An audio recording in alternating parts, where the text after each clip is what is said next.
কারণে যারা অস্থায়ী শেয়ারে থাকে তাদেরকে 3.3% খুব ইজিলি প্রদান করেন এবং কোম্পানির 3.7% একটু বেশি রাখে, অর্থাৎ 0.4% বেশি রাখে। কেন বেশি রাখে?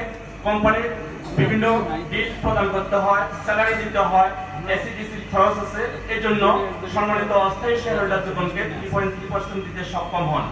কাজেই আমাদের জিপিডিএল স্মার্ট বাজার থেকে যে টোটাল আউটপুট আসে, এখান থেকে যে কোনো অস্থায়ী শেয়ার হোল্ডারকে তার রিটার্ন করা সম্ভব।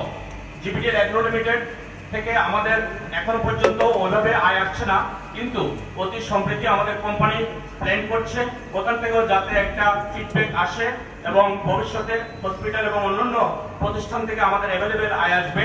ইনশাল্লাহ আপনারা নিশ্চিন্তে আমাদের কোম্পানির টোটাল অস্থায়ী শেয়ার এবং স্থায়ী শেয়ারে কাজ করে আমাদের এই আয়ের উৎস থেকে আপনার হালভাবে টোটাল রিটার্ন নিতে পারবেন।